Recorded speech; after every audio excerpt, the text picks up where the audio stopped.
That is the incredible Regina Carter with Trampin' from her 2014 recording, Southern Comfort. It is 12:02. You are listening to Jazz FM 91. Over the past few decades, we've seen jazz education move from the bandstand to the classroom and the jazz camp, and we've watched women move from the audience to the stage. As an initiative to support these musicians, the Geri Allen Jazz Camp is a one-week immersion program designed to help refine technique, grow confidence, and build community for performers who identify as female or non-binary. Multiple Grammy-nominated musician and internationally renowned violinist and composer Regina Carter is the artistic director of this camp, and she joins me this morning to tell us a little bit more about it. Good morning and welcome. It is so nice to have you joining us. Thank you, Heather. Thank you for having me. Absolute pleasure. First of all, how did the camp come about, and how did you first get involved in it? Well, the late pianist Geri Allen, who's also from Detroit. I'm from Detroit as well. Um, NJ Pack approached her about starting this camp for all women, for young women, basically as a place where young people could come and feel safe. Young women and those identifying as non-binary could come and feel safe, not have to worry about competing with males or not having to think about how they look or this, that. In the comfort of the camp, they would develop friendships, relationships, learn how to work together. So it was a wonderful camp. And she was director for 3 years, I believe, until she passed away. And then NJ Pack approached me and asked if I would be interested in stepping into the position, which I was honored to do. And it's been wonderful to see how these young people, they come in, they're very shy, a lot of them. Some of them are have been there several years in a row, which is great. But by the end of the week, you see that they're exchanging phone numbers, emails, this, and they form these beautiful relationships and friendships that they'll have for the rest of their lives. You hear their growth in their music from the time they come in, watching them help each other. If someone doesn't understand some theory or this, they're right there helping each other. And it's beautiful to see, and it's inspiring to us faculty as well. I had the pleasure of meeting and interviewing Geri many years ago when she came to Toronto for our TD Toronto Jazz Festival. And I was immediately struck at her passion for education. And we talked about it, and she was so giving. She, at the end, after the interview was done, the mics were off, she gave me her personal email address, she gave me her personal phone number. She said, listen, I'd love to talk to you more about music education. Call me anytime. If there's something we can do, I can come back to the city. What does it mean to you as a colleague, as a friend, to have Geri's name associated with the camp? Because it was formerly NJ Pack camp, music camp, but now her name is associated with it. What does that mean? It's extremely important that her name be attached to the camp because this was her baby. And Geri Allen came up in Detroit. There's just this support system for all the young musicians, and Geri came through. There was several important musicians, but one in particular was trumpeter Marcus Belgrave, and he would have these camps and come to the schools and just really nurture. And so I also went through Marcus, and just for us to be able to turn around and give back to the younger generation.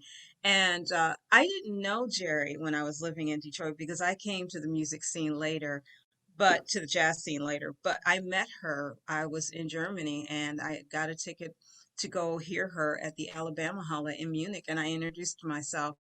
And she was so gracious, and gave me her phone number. We talked. She was always willing to share information with me. So just a genuine spirit, loved sharing knowledge and really just helping to help these young people grow and mature, not only as individuals, but as musicians as well.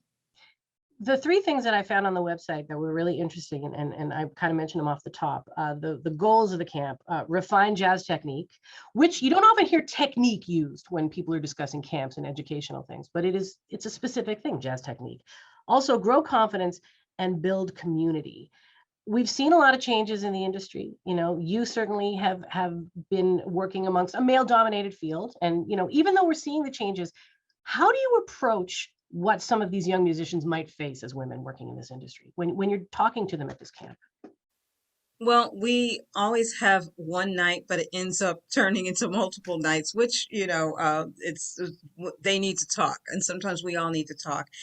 And we've had in the past saxophonist Tia Fuller come in and speak with them. And this year we have the wonderful saxophonist and vocalist Camille Thurman coming in to speak with them. And all of us that have been on the scene for many, many years. And we just talk about some of the things they may face and maybe how to handle it. And, they're going to face it whether they're in the music industry or whether they do something else. It's just called life. Mhm. And the thing about it is that we formed this bond. So all the faculty were like they're big sisters and big brothers. We have a couple of male teachers, and they know that they can come to us and get any kind of um, help or suggestions, or we're there just as sounding blocks. Um, that they can call and say, this is going on, how should I handle it? But it's just nice. And then they get to talk to each other and say, I had this happen and this is how I handled it. But I think that's really important because they really need a chance to talk about things that maybe would be uncomfortable if they were talking about it in front of their male peers. Yeah, true. The festival, or the camp is going online. It's a virtual camp this year. Yes, yes, it is. We weren't sure where we would be at this point, and we've all felt let's do it online and be safe. What are some of the obvious challenges? I mean, other than not being together, but challenges and benefits maybe of doing it this way, doing it virtually. The challenges I think are mostly with us older faculty.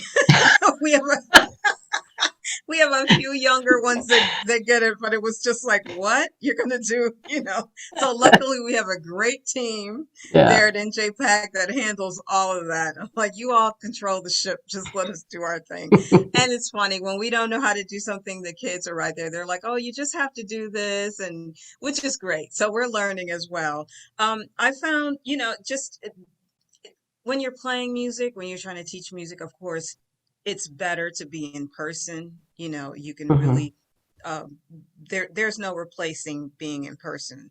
But we do have technology, thank goodness, that we could still have the camp. And I found that holding it virtually, we were able to reach some young people that maybe wouldn't be able to wouldn't have the means to travel to New Yeah. Jersey and pay the room and board.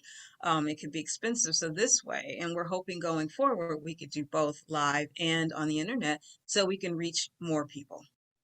You have been, a working musician who's been stuck at home for a little while. How are you doing? I mean, how have you gotten through the last little while? Any projects that you're working on that might have been inspired over the last year? How's all that working out for you?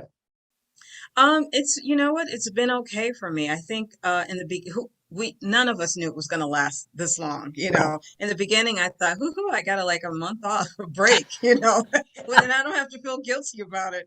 Yeah. But then when it just kept going, fortunately, my husband is a drummer. He also teaches at some of the other programs at NJPAC, and so we would just play together sometimes at home, do recordings, and then we started doing some concerts together via the internet online. Hmm. We started doing some recordings on our own, so it's been okay for us. And we still get along. We still love each other. So I told him he could still live here. I saw the thing that you guys did for a Jazz Night in America, the Stuck at Home series. Yeah, yeah. So funny. I So, know what you know, that was great. Yeah, it was a lot of fun to do that. I'm going to let you go. Before I do, I want to thank you so very much for taking a few moments to chat with us about this. I'm, a big proponent of music education and jazz education, and I love that you're doing this. And I hope that, at some point in time down the road, when things open up, maybe would you consider keeping things online a little bit for the students who, as you say, can't make it, even when it does open up? Yeah, no, we definitely want to do that Yeah. because we can reach a bigger community of children. And I think young people, I'm calling them children, young people.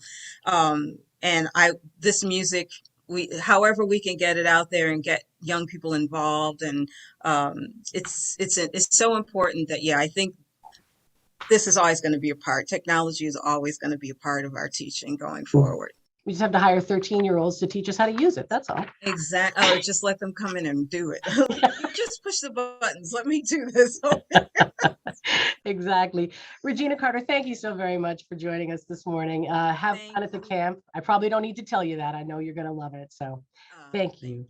The Thank Geri you. Allen Jazz Camp happens July 5th to the 11th with artistic director Regina Carter and a host of outstanding jazz performers, including Canadian Bria Schoenberg and Yes. education specialists galore. If you want to find out more about the camp, visit njpac.org. And now let's play a little Geri Allen with the appropriate song, The Gathering, on Jazz FM 91.